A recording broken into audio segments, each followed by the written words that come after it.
Hi hello ನಮಸ್ತೆ welcome to our channel. ಸ್ಪರ್ಧಾತ್ಮಕ ಪರೀಕ್ಷೆಗಳಿಗೆ ಯಾರ್ಯಾರೆಲ್ಲ ಓದ್ತಾ ಇದ್ದೀರಾ, ಈಗಿನಿಂದ ಶುರು ಮಾಡ್ತಾ ಇದ್ದೀರಾ, ಅವರೆಲ್ಲರಿಗೂ ಕೂಡ ಒಂದು ಸಿಹಿ ಸುದ್ದಿ. ನಮ್ಮ ಚಾನಲ್ ಮುಖಾಂತರ ನಿಮ್ಮೆಲ್ಲರಿಗೂ ಕೂಡ ಒಂದು ಅದ್ಭುತವಾದಂತಹ ಒಂದು ಸಿಹಿ ಸುದ್ದಿಯನ್ನು ನಾನು ಹೇಳೋಕ್ಕೆ ಇಷ್ಟಪಡ್ತೀನಿ. ಇವತ್ತಿನಿಂದ ನಮ್ಮ ಒಂದು ಚಾನಲ್ನಲ್ಲಿ ಬಿಗಿನರ್ಸ್ ಯಾರಿದ್ದಾರೆ, ರಿವಿಷನ್ ಯಾರು ಮಾಡಬೇಕು ಅಂತ ಅಂದ್ಕೊಂಡಿದ್ದಾರೆ, ಆಲ್ರೆಡಿ ಓದ್ಬಿಟ್ಟು ರಿವಿಷನ್ ಮಾಡೋವ್ರಿಗೂ ಕೂಡ ಉಪಯುಕ್ತವಾಗುವಂತಹ ಮಾಹಿತಿಯನ್ನು ನಾವು ಈ ಚಾನಲ್ ಮುಖಾಂತರ ನಿಮ್ಮೆಲ್ಲರಿಗೂ ಕೂಡ ತಲುಪಿಸಲಿಕ್ಕೆ ಒಂದು ಪ್ರಯತ್ನವನ್ನು ಮಾಡ್ತಾ ಇಂದಿನ ತರಗತಿಯಲ್ಲಿ ನಾವು ಹೇಳುತ್ತಾ, ಮೊದಲಿಗೆ ನನ್ನ ಹೆಸರು ಪ್ರಜ್ವಲ್ ಅಂತ. ಸ್ಪರ್ಧಾತ್ಮಕ ಪರೀಕ್ಷೆಗೆ ಉಪಯುಕ್ತವಾದಂತಹ ಮಾಹಿತಿಯನ್ನು ನಾನು ನಿಮ್ಗೆಲ್ರಿಗೂ ಕೂಡ ಕೊಡ್ತಾ ಹೋಗ್ತೀನಿ. ವಿತೌಟ್ ವೇಸ್ಟಿಂಗ್ ಅವರ್ ಟೈಮ್, ಇವತ್ತು the subject what we will be dealing is polity. ಏನನ್ನು ಓದ್ತಾ ಹೋಗ್ತೀವಿ ಇವತ್ತು ಅಂತಂದರೆ ಪಾಲಿಟಿ, ದಟ್ ಈಸ್ ಸಂವಿಧಾನ. Sir, before going to study polity ಯಾವ ಥರ ಓದಬೇಕು sir? What are the methods which we need to follow to study polity subject in order to gain knowledge and also which will be helpful to crack the examination ಅಂತ ನೀವು ಕೇಳೋದಾದರೆ, polity ಸಬ್ಜೆಕ್ಟನ್ನು ಓದಲಿಕ್ಕಿಂತ ಮೊದಲಿಗೆ ಈ ಸಂವಿಧಾನ, constitution ಅನ್ನುವಂತಹ concept constitution, from where it arrived, what and all the acts which were responsible for the existence of the concept called constitution. ಭಾರತದಲ್ಲಿ ಸಂವಿಧಾನ ಅನ್ನುವಂತಹ ಒಂದು ವಿಷಯವನ್ನು ತಂದಂತಹ ಇತಿಹಾಸದ ಬಗ್ಗೆ ನಾವು ಓದ್ತಾ ಹೋಗಬೇಕಾಗತ್ತೆ. ಈ ಸಂವಿಧಾನವನ್ನು ತರಲಿಕ್ಕೋಸ್ಕರ ಯಾವೆಲ್ಲ ಕಾಯ್ದೆಗಳು ಉಪಯುಕ್ತವಾಗಿದೆ ಅನ್ನುವಂಥದ್ದನ್ನು ನಾವು ಓದ್ತಾ ಹೋಗಬೇಕಾಗತ್ತೆ. ಆದ್ದರಿಂದ first and foremost thing, before studying about the constitution, we need to know the historical background of Indian constitution. Sir, ಇಲ್ಲಿ ಏನಾಗುತ್ತೆ ಅಂತಂದರೆ, ಹಲವಾರು ಭಾರತದ ಸರ್ಕಾರದ ಕಾಯ್ದೆಗಳು ಬರ್ತಾ ಹೋಗ್ತವೆ. ಗವರ್ನಮೆಂಟ್ ಆಫ್ ಇಂಡಿಯಾ ಆ್ಯಕ್ಟ್ ಏನಿದೆ ಅವೆಲ್ಲವನ್ನು ಕೂಡ ನಾವು ಓದಬೇಕಾಗತ್ತೆ. ಸರ್, ಎಲ್ಲ ಗವರ್ನಮೆಂಟ್ ಆಫ್ ಇಂಡಿಯಾ ಆ್ಯಕ್ಟನ್ನು ಓದಬೇಕಾಗತ್ತಾ ಅಂತಂದರೆ, no sir. With respect to the subject polity, with respect to this concept constitution, we are not going to study all the government of India acts. You will study in your modern Indian history, or you might have already studied from the subject called modern Indian history, but concerned to the polity subject, we are going to study 5 major important government of India acts. That without wasting our time, we will start our class today. The following acts which I will be telling now are very important with respect to the competitive examination. ಇಲ್ಲಿಂದ ನೇರವಾಗಿ ಪ್ರಶ್ನೆಯನ್ನು ತೆಗಿತಾ ಹೋಗ್ತಾ ಇರ್ತಾನೆ. So you are supposed to focus on the acts which I will be discussing with you in this class. The first and foremost Government of India Act which we will be studying is Government of India Act 1858. ಭಾರತದ ಸರ್ಕಾರದ ಕಾಯ್ದೆ 1858 ನಾವಿಲ್ಲಿ ಓದ್ತಾ ಹೋಗ್ತೀವಿ. Followed by government of India act 1909. ಭಾರತದ ಸರ್ಕಾರದ ಕಾಯ್ದೆ 1909. ನೀವು ಏನು ಮಿಂಟೋ ಮಾರ್ಲೆ ಕಾಯ್ದೆ ಅಂತ ಇದನ್ನು ಕರಿತೀರಾ, that we are going to study here. After that, followed by Government of India Act 1919. This is also called as Montego-Chelmsford reforms. Government of India Act 1935 is very important. Bharat ಸರ್ಕಾರದ ಕಾಯ್ದೆ 1935 ಕೂಡ ನಾವು ಇಲ್ಲಿ ಪ್ರಮುಖವಾಗಿ ಓದ್ತಾ ಹೋಗ್ತೇವೆ. The final Government of India Act which we will be studying here is Government of India Act 1947. What are the Government of India Acts we are going to study? We are going to study 5 major Government of India Acts, that is 1858, 1909, 1919, 1935 and 1947. Clear sir? ಇದನ್ನು ನಾವು ಮೊದಲಿಗೆ ಓದ್ತಾ ಹೋಗ್ತೀವಿ.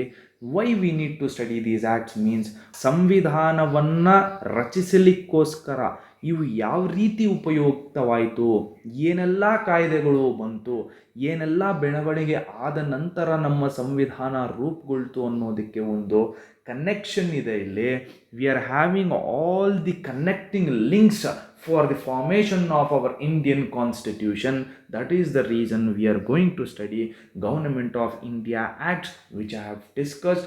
These 5 acts are very important. These major important things you need to remember, because directly questions will be picked from these acts and straight away they will be asking the questions from here. Without wasting our time, sir, we will move to Government of India Act 1858 in this session. ಇವತ್ತಿನ ಒಂದು ಕ್ಲಾಸ್ನಲ್ಲಿ ನಾವು ಭಾರತದ ಸರ್ಕಾರದ ಕಾಯ್ದೆ 1858 ನಾವು ಓದ್ತಾ ಹೋಗ್ತೀವಿ. ಪ್ರತಿಯೊಂದು ಪಾಯಿಂಟು ನಾನು ಇಲ್ಲಿ ಏನು ಹೇಳ್ತೀನಿ ಇಂಪಾರ್ಟೆಂಟ್ ಆಗ್ತಾ ಹೋಗುತ್ತೆ. Please, if you are having a notebook and a pen, please note down all the points which I will be discussing. Sir, ನಿಮಗೆ ಗೊತ್ತಿದ್ರು ಕೂಡ ಬರೀಬೇಕು. Even if you know, you need to write, sir. Then only you will be in a position to answer the examination. Okay, sir. Brother, ಕೇಳಿಸ್ಕೋಬೇಕು.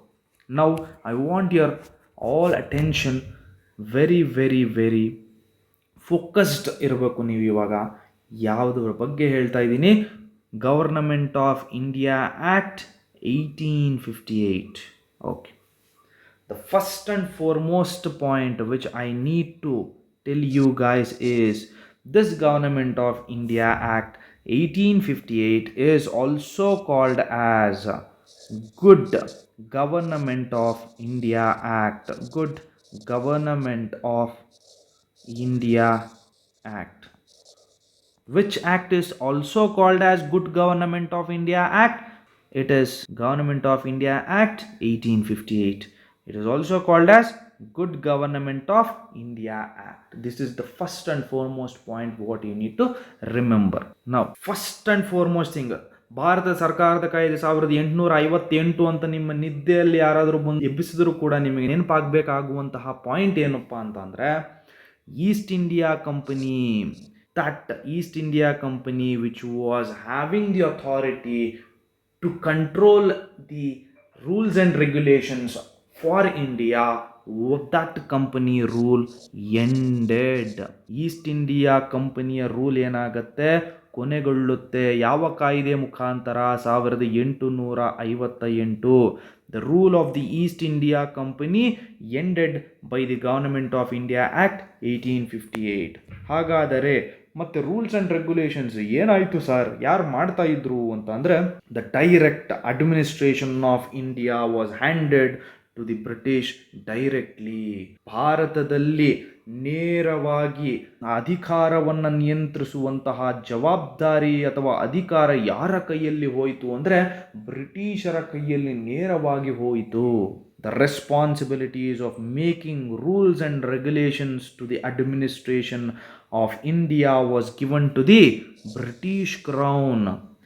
ಭಾರತದಲ್ಲಿ ಕಾಯ್ದೆಗಳಾಗಿರಬಹುದು, ರೂಲ್ಸ್ಗಳಾಗಿರಬಹುದು, ಆಡಳಿತಕ್ಕೆ ಸಂಬಂಧಪಟ್ಟಿರುವಂಥ ಎಲ್ಲ ವಿಷಯಗಳು ಕೂಡ ನೇರವಾಗಿ ಯಾರ ಕೈಯಲ್ಲಿ ಹೋಯಿತು ಅಂದರೆ, ಬ್ರಿಟಿಷಿನ ರಾಣಿಯ ಕೈಯಲ್ಲಿ ಹೋಯಿತು. And the most important thing what you need to remember is the rules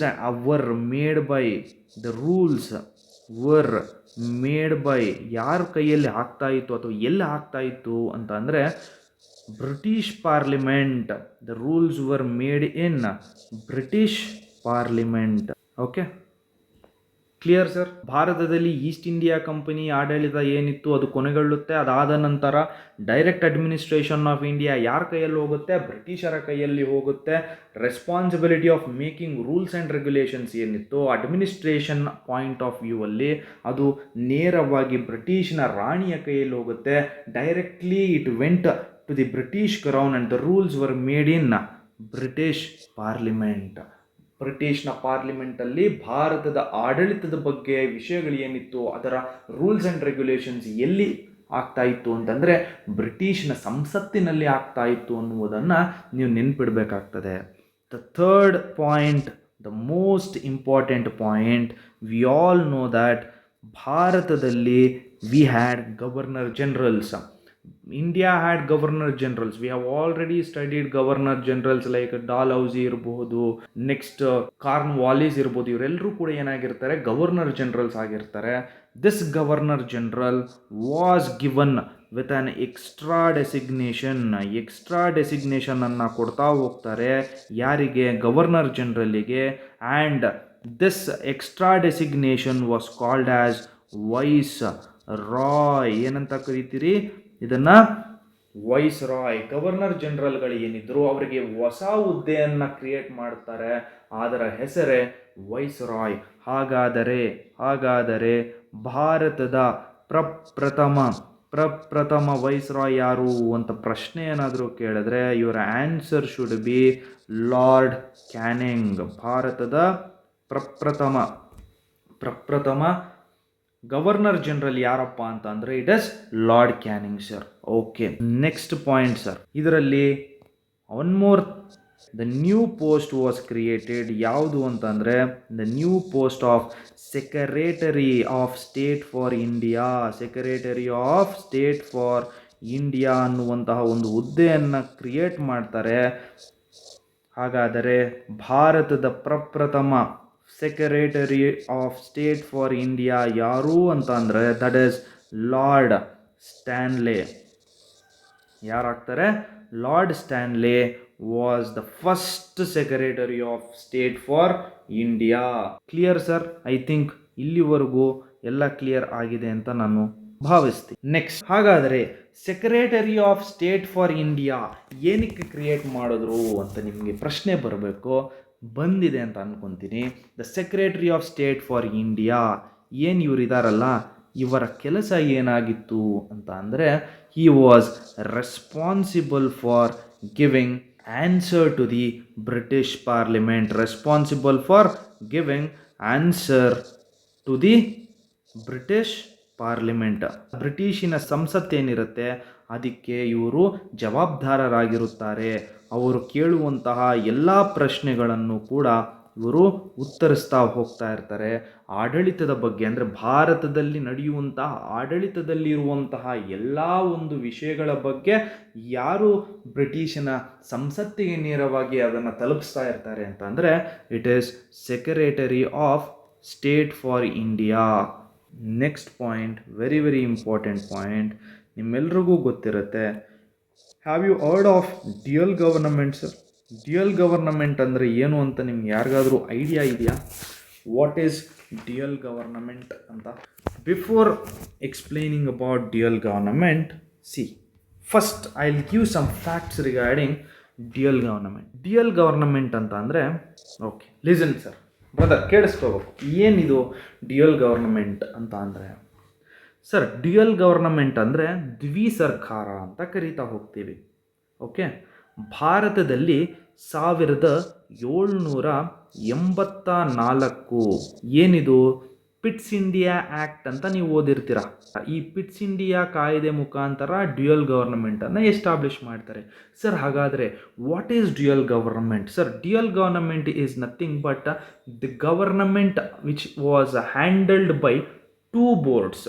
ಅಂದರೆ ಸರ್ಕಾರವನ್ನು 2 ಬೋರ್ಡ್ಗಳು ನಿಯಂತ್ರಣ ಮಾಡ್ತಾ ಹೋಗ್ತಾ ಇರ್ತಾರೆ. ನಿಮಗೆ ಇನ್ನೂ ಸುಲಭವಾಗಿ ಅರ್ಥ ಮಾಡಿಸೋದಕ್ಕೆ ಇವತ್ತಿನ ಒಂದು ಪಾಯಿಂಟ್ ಆಫ್ ವ್ಯೂ ಅಲ್ಲಿ ನಮಗೇನಿದೆ? ಕೇಂದ್ರ ಸರ್ಕಾರ ಇದೆ, ನಮ್ಮ ರಾಜ್ಯದಲ್ಲಿ ಏನಿದೆ? ರಾಜ್ಯ ಸರ್ಕಾರ ಇದೆ. ಎರಡೂ ಕೂಡ ಏನು ಮಾಡ್ತಾ ಇದೆ? ಆಡಳಿತವನ್ನು ನಡೆಸ್ತಾ ಇದೆ ಅಲ್ವಾ? ಸೊ ಕೇಂದ್ರದಲ್ಲಿ ಮೋದಿಯವರ ಒಂದು NDA ಮೈತ್ರಿಕೂಟದಲ್ಲಿ ಇರುವಂತಹ ಒಂದು ಗವರ್ನಮೆಂಟ್ ಇದೆ ಕೇಂದ್ರ ಸರ್ಕಾರದ್ದು. ನಮ್ಮ ಕರ್ನಾಟಕದಲ್ಲಿ ಇವತ್ತಿಗೆ ಸಿದ್ದರಾಮಯ್ಯನವರ ಒಂದು ನೇತೃತ್ವದ ಒಂದು ಕಾಂಗ್ರೆಸ್ಸಿನ ಸರ್ಕಾರ ಇದೆ. ಎರಡೂ ಕೂಡ ಏನು ಮಾಡ್ತಾ ಇದೆ? ಆಡಳಿತವನ್ನು ನಡೆಸ್ತಾ ಇದೆ. ಇದನ್ನು ನಾವು ಡ್ಯುಯಲ್ ಗವರ್ನಮೆಂಟ್ ಅಂತ ಕರೀತಾ ಹೋಗ್ತೀವಿ. ಹಾಗಾದರೆ ಡ್ಯುಯಲ್ ಗವರ್ನಮೆಂಟ್ ಕಾನ್ಸೆಪ್ಟು ಎಲ್ಲಿಂದ ಉಗಮವಾಯಿತು? ಇದು ಪಿಟ್ಸ್ ಇಂಡಿಯಾ ಕಾಯ್ದೆ ಏನಿದೆ 1784, ಈ ಪಿಟ್ಸ್ ಇಂಡಿಯಾ ಕಾಯ್ದೆ ಮುಖಾಂತರ ನಮಗೆ ಡ್ಯುಯಲ್ ಗವರ್ನಮೆಂಟ್ ಬರ್ತಾ ಹೋಗುತ್ತೆ. ಅವತ್ತಿನ ಕಾಲಘಟ್ಟಕ್ಕೆ ಇದೇನಾಗಿತ್ತು ಅಂತಂದರೆ ದೇರ್ ಆರ್ 2 ಬೋರ್ಡ್ಸ್. ಏನಾಗಿರುತ್ತೆ? ಒಂದು ಬಂದ್ಬಿಟ್ಟು ಬೋರ್ಡ್ ಆಫ್ ಕಂಟ್ರೋಲ್ ಅಂತ ಕರಿತೀವಿ, ಇನ್ನೊಂದು ಕೋರ್ಟ್ ಆಫ್ ಡೈರೆಕ್ಟರ್ಸ್. ಒಂದರಲ್ಲಿ ಯಾರಿರ್ತಾರೆ? ಬೋರ್ಡ್ ಆಫ್ ಕಂಟ್ರೋಲ್ ಅಂತ ಕರಿತೀವಿ, ಇನ್ನೊಂದು ಏನಂತ ಕರಿತೀವಿ?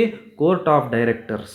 ಹಾಗಾದರೆ this board of control was responsible for what sir ಅಂತ ನೀವು ಕೇಳೋದಾದರೆ, see the board of control was responsible for political affairs. ಹಾಗಾದರೆ ಕೋರ್ಟ್ ಆಫ್ ಡೈರೆಕ್ಟರ್ಸ್ ಏನಕ್ಕೆ ಜವಾಬ್ದಾರರಾಗಿರ್ತಾರೆ ಅಂದರೆ, they were responsible for commercial affairs sir. They were responsible for commercial affairs. Dual ಗವರ್ನಮೆಂಟಲ್ಲಿ ಯಾರ್ಯಾರು ಇರ್ತಾರೆ? ಎರಡು ಬೋರ್ಡ್ಗಳಿತ್ತು. ಒಂದು ಬಂದ್ಬಿಟ್ಟು ಬೋರ್ಡ್ ಆಫ್ ಕಂಟ್ರೋಲ್ಸ್ ಅಂತ ಕರಿತೀವಿ, and the second one what we call it as court of directors.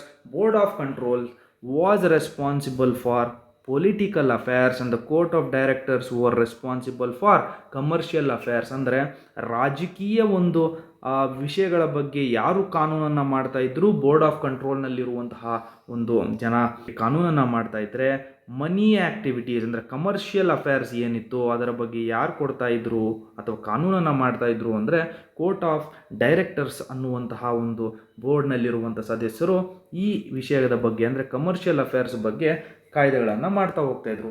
ಈ ಒಂದು ಪದ್ಧತಿಯನ್ನು ನಾವೇನಂತ ಕರಿತೀವಿ? ಡ್ಯುಯಲ್ ಗವರ್ನಮೆಂಟ್ ಅಂತ ಕರಿತೀವಿ. ಕ್ಲಿಯರ್? ಐ ಥಿಂಕ್ ಇದು ಕ್ಲಿಯರ್ ಆಗಿದೆ ಅಂತ ನಾನು ಭಾವಿಸ್ತಾ ಮುಂದೆ ಹೋಗ್ತೀನಿ. Now I told you I will tell some facts regarding dual government. Dual ಗವರ್ನಮೆಂಟನ್ನು ಮೊಟ್ಟ ಮೊದಲನೇ ಬಾರಿಗೆ ಯಾರು ಪರಿಚಯ ಮಾಡ್ತಾರೆ ಅಂತಂದರೆ, ಇಟ್ ವಾಸ್ ರಾಬರ್ಟ್ ಕ್ಲೈವ್. ಯಾರು ಸರ್? ರಾಬರ್ಟ್ ಕ್ಲೈವ್ ಅನ್ನುವಂತಹ ಒಬ್ಬ ಫೇಮಸ್ ಪರ್ಸನ್. ನಿಮ್ಮೆಲ್ರಿಗೂ ಗೊತ್ತಿರುತ್ತೆ, ಬ್ಯಾಟಲ್ ಆಫ್ ಬಕ್ಸಾರ್ ಬ್ಯಾಟಲ್ ನೀವು ಹಿಸ್ಟ್ರಿಯಲ್ಲಿ ಓದಿರ್ತೀರಾ. ಯಾವ ವರ್ಷದಲ್ಲಿ ಆಯಿತು? 1764 ಈ ಬಕ್ಸಾರ್ ಕದನ ಆದ ನಂತರ ಅಲಹಾಬಾದ್ ಟ್ರೀಟಿ ಅಂತ ಮಾಡ್ಕೊತಾನೆ. ಯಾವ ಟ್ರೀಟಿ ಸರ್? ಅಲಹಾಬಾದ್ ಟ್ರೀಟಿ. ಈ ಅಲಹಾಬಾದ್ ಟ್ರೀಟಿಯಲ್ಲಿ ರಾಬರ್ಟ್ ಕ್ಲೈವ್ ಏನು ಮಾಡ್ತಾನೆ? He introduced dual government. Dual ಗವರ್ನಮೆಂಟನ್ನು ರಾಬರ್ಟ್ ಕ್ಲೈವ್ ಅಲಹಾಬಾದ್ ಟ್ರೀಟಿ ಆದ ನಂತರ ಪರಿಚಯ ಮಾಡ್ತಾನೆ. ಈ ಡ್ಯುಯಲ್ ಗವರ್ನಮೆಂಟ್ ಅಸ್ತಿತ್ವಕ್ಕೆ ಬಂದಿದ್ದು ಯಾವಾಗ ಅಂತಂದರೆ, ಪಿಟ್ಸ್ ಇಂಡಿಯಾ ಕಾಯ್ದೆ 1784 ಇದು ಅಸ್ತಿತ್ವಕ್ಕೆ ಬರುತ್ತೆ. Clear sir? ಓಕೆ. ಈಗ one more point sir. Secretary of state for India ಏನಿದಾನಲ್ಲ, he was assisted by a secretary of state for India ಏನಿದ್ದಾನೆ, he was assisted by a council of India. ಈ council of ಇಂಡಿಯಾಲಿ ಎಷ್ಟು ಜನ ಸದಸ್ಯರು ಇರ್ತಾರೆ ಅಂದರೆ, ಇಟ್ ಹ್ಯಾಡ್ 15 ಮೆಂಬರ್ಸ್ ಸರ್. ಎಷ್ಟು ಜನ ಇರ್ತಾರೆ? 15 members. The Secretary of State for India was assisted by a 15 members committee in a Council of India, which was known as Council of India. Okay. And next point, you all know about this, that is Doctrine of Lapse. ದತ್ತು ಮಕ್ಕಳಿಗೆ ಹಕ್ಕಿಲ್ಲ. ದತ್ತು ಮಕ್ಕಳಿಗೆ ಹಕ್ಕಿಲ್ಲ ಅನ್ನುವಂತಹ ಕಾಯ್ದೆ ಏನಾಗುತ್ತೆ? This was ended. ಹಾಗಾದರೆ ಡಾಕ್ಟ್ರೈನ್ ಆಫ್ ಲ್ಯಾಪ್ಸ್ ಅನ್ನುವಂಥದ್ದನ್ನು ಪರಿಚಯ ಮಾಡಿದಂಥವ್ರು ಯಾರು ಅಂದರೆ, Lord Dalhousie. Who introduce doctrine of lapse? It was Lord Dalhousie. These are all the important points what you need to remember from the government of India act 1858. Okay sir, ಫಾಸ್ಟಾಗಿ revision ಮಾಡ್ತಾ ಬರೋಣ. ನಾವೇನು ಓದಿದ್ವಿ? Government of India act 1858 ಅನ್ನು ಓದಿದ್ವಿ. See, this government of India act 1858, it is also known as Good Government of India Act. The first and foremost thing what studied here is the rule of the East India Company. It ended the responsibilities or the direct administration of making rules and regulations was given to whom, sir? It was given to British Crown. The rules were made in British Parliament. Governor General ಏನು ಭಾರತದಲ್ಲಿ ಇರ್ತಾರೆ, he was given with an extra designation called as Viceroy. The first Viceroy of India was Lord Canning, and they also created a new post called as Secretary of State for India. He was responsible for giving answer to the British Parliament regarding the administration of India. The first and the foremost or the first Secretary of State for India was Lord Stanley. This is very important, sir. We studied about dual government. This dual government consisted of a board of control and court of directors. The board of controls were responsible for political affairs, and the court of directors were responsible for commercial affairs.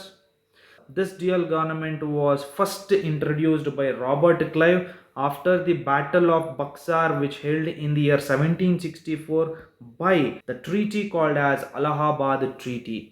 The first and foremost thing what you need to remember here is dual government came into force by the Pitt India Act 1784, and the Secretary of State for India was assisted by 15 members, which was known as Council of India.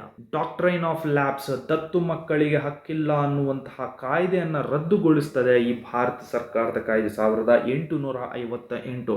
Doctrine of lapse, the concept which was introduced by Lord Dalhousie, was ended by this government of India act 1858. These are all the very very important points you need to remember. Without wasting our time, ನಾವು ಸ್ವಲ್ಪ questions ಅನ್ನು ನೋಡ್ತಾ ಹೋಗೋಣ. ಈಗ ಬೇಗ questions ಅನ್ನು ನೋಡ್ತಾ ಬರೋಣ. Try to answer these questions sir. ನಿಮಗೆ ಉಪಯುಕ್ತವಾದಂಥ ಮಾಹಿತಿ ಇಲ್ಲಿದೆ. ವಿತ್ ಕ್ವಶನ್ಸ್ ನಾವು ಮಾಡ್ತಾ ಹೋಗ್ತೀವಿ. See, first question I will read. Question number 1. According to whom constitution is a set of basic principles that determines the structure of the state? Your options are A. Gettle, B. Ambedkar, C. Jawaharlal Nehru, D. Lord Stanley. Ee question ge I want you people to answer this. Comment your answer in the comment section. Okay, try to answer this question.